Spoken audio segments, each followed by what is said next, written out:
It's a marshmallow world in the winter when the snow comes to cover the ground. Well, it's a time for play. For decades, Dean Martin and Frank Sinatra were Hollywood's most iconic duo. Two legends who laughed together, performed together, and ruled the nightlife of Las Vegas like kings. To the public, their bond looked unbreakable, almost brotherly. But behind the bright lights, something went terribly wrong. Almost overnight, Dean quietly stepped away, cut ties, and erased Frank from his personal world without press conferences, without explanations, and without looking back. Fans were left confused, rumors spread, and the truth stayed buried for years. What could be so painful, so personal, that it shattered one of the greatest friendships in entertainment history? After 30 years after his death, now we know why Dean erased Frank Sinatra from his life. Born Dino Paul Crocetti on June 7, 1917 in Steubenville, Ohio, his beginnings were anything but glamorous. The son of Gaetano, an Italian barber who worked long days behind a modest chair, and Angela, a strong-willed Italian-American mother, Dino grew up in a household built on sacrifice and survival. English came late to him, and confidence even later. With an older brother named William and little money to spare, life taught him early how to fight, literally.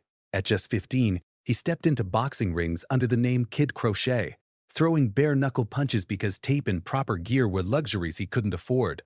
The scars stayed with him. A broken nose, a split lip, and a body marked by hardship. He liked to joke about his record, claiming he lost nearly every fight but one. But the truth was he kept standing when most wouldn't. New York followed along with hunger and ambition, sharing a cramped apartment with fellow dreamer Sonny King. Dino turned desperation into spectacle, charging curious onlookers to watch them box without gloves in their living room. It was raw, reckless, and revealing, once even ending with Dino knocking out his roommate in the first round. When boxing faded, he drifted into shadowy work at an illegal gambling room tucked behind a tobacco shop. Yet through all of it, one thing never left him: his voice. Singing under the name Dino Martini, inspired by an opera idol, he crooned with local bands shaped by the smooth elegance of singers he admired. His break arrived with the Ernie Mackay Orchestra, and by the late 1930s, that warm, aching voice was already turning heads. Then in 1940, a band leader named Sammy Watkins offered simple advice that changed everything, changed the name, and with that quiet turning point, Dean Martin stepped into the world. By 1943, Dean Martin was back on his feet and working steadily in New York, chasing stages the way he once chased survival. He was briefly pulled into the army during the war, but a hernia sent him home after 14 months. It felt less like an ending than a detour. The spotlight still whispered his name. Around the same time, love entered the picture. In October 1941, he married Elizabeth Betty Ann McDonald, and together they built a quiet life in Cleveland Heights. 4 children followed along with years shaped by ambition and strain before the marriage ended in 1949. It was a long way from a bare-knuckle boxer in Ohio to a rising star with national dreams. But Dean Martin had never taken the straight road. He was tough, charming, and full of contradictions, always becoming something new. By the mid-1940s, he was grinding through smoky New York clubs night after night. He had the voice, the looks, and an effortless cool. Yet Hollywood remained frustratingly distant. Studios noticed him, flirted with the idea, then walked away. Success hovered just out of reach, like a song he could almost finish. Then fate arrived, disguised as chaos.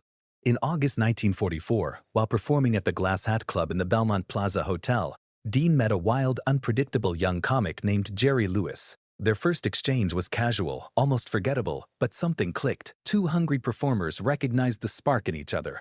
Their official debut as a team came on July 24, 1946, at the 500 Club in Atlantic City. And it nearly ended everything. The audience sat silent. No laughs, no warmth. Given one last chance by the club owner, Dean and Jerry abandoned any plan and trusted instinct. Dean sang with calm confidence.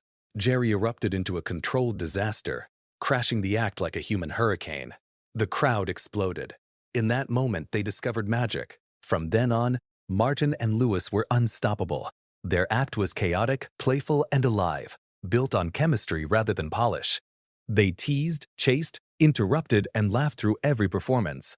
Audiences didn't just watch them, they felt invited into the madness. Soon, they were headlining major clubs, conquering radio and making television history, including a breakthrough appearance on what would become The Ed Sullivan Show. With help from young writers who would later shape American entertainment, Their act grew sharper and broader. By 1949, they had their own radio show and a powerful film deal.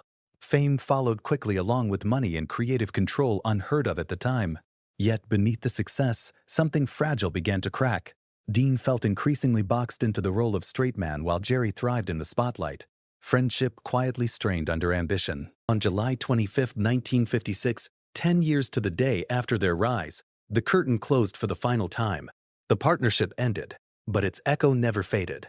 They changed comedy, television, and each other forever. And even after the laughter stopped, the legend remained. When the curtain finally fell on Martin and Lewis, many assumed Dean Martin had already lived his brightest chapter. They were wrong. The end of that partnership didn't dim his light. It freed it. By the late 1950s, Dean had settled into himself. His solo career bloomed with effortless confidence, his voice aging like fine whiskey, warmer and smoother with time.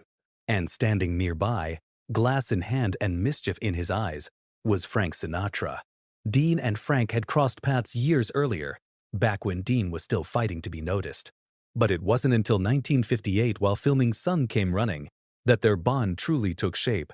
The movie succeeded, but ironically, they never chose that name. It had belonged to an earlier Hollywood circle, one defined by late nights and hard living. Dean Frank, Sammy Davis Jr., Peter Lawford, and Joey Bishop preferred calling themselves the Summit or the Clan, but the public had already decided. The Rat Pack label stuck, and history embraced it. Together they embodied a rare kind of cool, relaxed, rebellious, and untouchable. Hollywood admired them, but Las Vegas crowned them kings. At the Sands Hotel, their appearances felt like events rather than shows. Marquees teased possibilities instead of promises. Maybe Dean, maybe Frank, maybe chaos. Inside anything could happen. Songs blurred into jokes, jokes into improvised madness.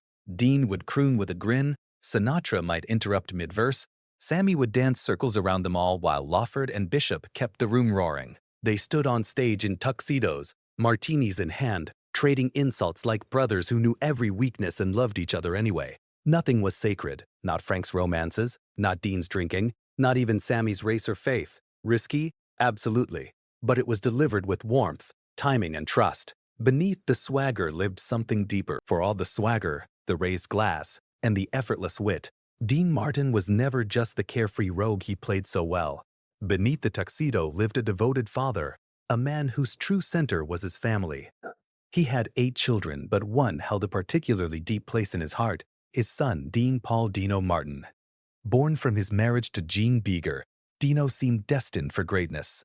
He carried his father's charm but paired it with relentless drive. He sang, acted, competed as a professional tennis player, and then surprised everyone by choosing a path far removed from Hollywood glamour. He became a fighter pilot with the California Air National Guard. Dino wasn't living in his father's shadow. He was building a legacy of his own. Then came March 21, 1986. What began as a routine training flight over California's desert turned into every parent's nightmare. Dino's jet vanished from radar, swallowed by clouds and silence. The search began immediately. Aircraft scouring the sky, teams combing rugged terrain. Days passed with no answers. Even President Ronald Reagan, a close friend of Dean, ordered advanced military resources to assist. Back in Beverly Hills, Dean unraveled. He paced, chain-smoked, and prayed, clinging to hope while bracing for devastation. Frank Sinatra stood beside him, knowing this pain too well. Years earlier, Sinatra had lost his own mother and one recoiled after touching Dino's flight suit. Another pointed directly to San Gorgonio Mountain, the same place tragedy had once struck Sinatra. 3 days later, the wreckage was found scattered across the slope. There were no survivors. Dino was just 35. Something in Dean Martin shattered that day. The laughter faded, the sparkle dimmed. Friends could see it instantly. The king of cool was gone, replaced by a man hollowed out by grief. Sinatra, ever the optimist, believed work might save him. He invited Dean to join a massive reunion tour, hoping the crowds and camaraderie would bring him back. It only made things worse. Dean no longer wanted stadium lights or late nights. He longed for quiet, for familiarity, for peace. On stage, the cracks showed, forgotten lyrics, slurred jokes, moments that felt less like performance and more like sorrow slipping through. What once looked charming now felt painfully exposed. One night, after a disastrous show, Dean simply walked away. He shut his hotel door on old friends and flew home without explanation. The tour continued without him, but the magic never returned. Dean was done pretending. For years, Dean Martin and Frank Sinatra were more than friends. They were a symbol. Together, they defined an era of Hollywood excess and effortless cool, the beating heart of the Rat Pack. On stage and off, they seemed bound by laughter, loyalty, and late-night adventures. To the public, their bond looked unbreakable. But behind the glamour, the friendship carried shadows. Dean Martin would eventually refuse to live under. The unraveling, many believe, began on June 7, 1966. Dean Martin's 49th birthday. The night was meant to be celebratory. The setting alone promised magic. The Polo Lounge at the Beverly Hills Hotel, a room thick with whispered deals, movie legends, and quiet authority. Dean had every reason to raise a glass. His career was at full throttle. Films, hit records, television success, and sold-out Las Vegas engagements had made him one of the most powerful entertainers in America. Sinatra, just past 50, remained a towering figure himself, adored wherever he went, and romantically entangled with 20-year-old Mia Farrow. The group included actor Richard Key and Frank's constant companion and enforcer Jill Rizzo, a hulking streetwise figure whose loyalty to Sinatra was absolute. As the drinks flowed, the Rat Pack spirit took hold. Laughter echoed. Language grew rough. The table became louder, looser. A few tables away sat Frederick Weissman, a wealthy, respected businessman, enjoying a quiet drink with an elderly family friend. After enduring the noise for several minutes, Weissman finally leaned over and asked the group to lower their voices, reminding them that others, including women, were nearby. What happened next has never been settled. Some accounts claim Sinatra felt mocked and responded sharply. Others insist insults were exchanged, including remarks that crossed unforgivable lines. One version says Sinatra stormed away only to return moments later visibly furious. Friends reportedly tried to restrain him, urging him to let it go. But Frank was already past that point. Then came the chaos, a sudden movement, shouting, grabbing. In at least one telling, a heavy pink telephone from the table was hurled across the space. In another, bodies collided and confusion reigned. What remains consistent across all versions is the sound that followed, the dull, sickening thud as Frederick Weissman hit the floor. The room went silent. Weissman lay unconscious amid broken glass and overturned furniture. Security rushed in as Sinatra's entourage quickly moved him out of the hotel before police arrived. Paramedics carried Weissman away on a stretcher. Later that night, Dean Martin returned home early and unusually subdued. His daughter was surprised to see him. When she asked what happened, Dean simply said that Frank had lost control and that he couldn't let things go. When asked if someone was hurt, Dean offered no clear answer. By morning, the situation had turned grave. Weissman had been hospitalized with a fractured skull and slipped into a coma. Police launched a full investigation, but witness statements conflicted. No one could say with certainty whether Weissman had been struck, pushed, or had fallen during the struggle. Sinatra vanished from public view, fueling rumors and headlines that painted a disturbing picture of unchecked celebrity power. Although Weissman eventually survived and no charges were filed, the damage could not be undone. For Dean Martin, the incident crystallized a painful truth. He had always been a private man, gentle offstage, devoted to family, uncomfortable with confrontation. Sinatra lived on the edge, fueled by impulse and surrounded by chaos. That birthday night represented everything Dean no longer wanted in his life. Afterward, the calls reportedly stopped being returned. The friendship that once ruled Las Vegas and Hollywood nights didn't explode. It simply faded quietly, permanently. The scandal was buried, as so many were in that golden age of fame and influence. But Dean Martin never forgot that night. He had arrived to celebrate another year of life. He left carrying the weight of a broken bond and the realization that sometimes even legends must walk away, because beneath the glitter, the cracks were always waiting.